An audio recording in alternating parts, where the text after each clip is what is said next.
Люди начинают бунтовать. В Украине, в Одессе, Запорожье, Кременчуг люди перекрывают дороги и сражаются с полицией из-за постоянного отключения электроэнергии при невыносимой жаре. Люди ждали, что к ним кто-то выйдет из власть имущих и объяснит ситуацию, но никто не вышел, и тогда люди пошли на пешеходные переходы. То же самое происходит и по другую сторону баррикад. В России, в Краснодарском крае, в Ростовской области люди выходят на протесты против отключения электроэнергии. Люди кричат: «У нас нет ни света, ни воды. В высотках не работают лифты. Пожилые люди умирают от гипертонии». После протеста свет в район дали. Откуда-то нашли такую возможность. Но как только люди разошлись, свет вновь отключили, что спровоцировало новые протесты.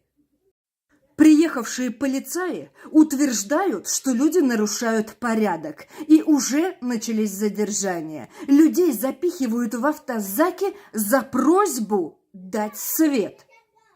Нужно выходить больше, чаще и не уходить от кабинетов властимущих. У них что в Кремле, что в Раде свет не отключается в жару. Кондиционеры есть, работают, продукты не портятся.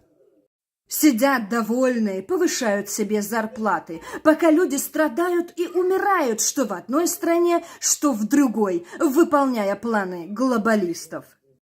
Что нужно делать? Так это начать выходить на улицы, пока мирно, требуя свои права, идти к месту работы властимущих, к месту жительства. У них есть свет. В Раде, в Кремле в такую жару есть свет. А почему? Так, может, надо отключить им его? Или никто не знает, где находятся трансформаторные будки? Вот когда у них не будет света, воды, кондиционеров, холодильников, продуктов, как нет у простых граждан, тогда и свет, и вода у вас сразу появятся. Вот когда депутаты, их дети, полицаи во главе с Путиным и Зеленским, взяв в руки оружие, пойдут на войну, они будут пудрить носики для очередных съемок и фотосессий. Война закончится. Мы, люди, для них балласт, ненужный материал, на котором они постоянно ставят опыты и эксперименты на всех людях, в каждой стране. Устраивая провокации, разжигая межнациональные розни, религиозные и прочее. Это все делают глобалисты и иудеи со своей подконтрольной армией баранов. А мы вместо борьбы грызем друг друга. Не тех грызете, дамы и господа. Пора бороться за свою жизнь.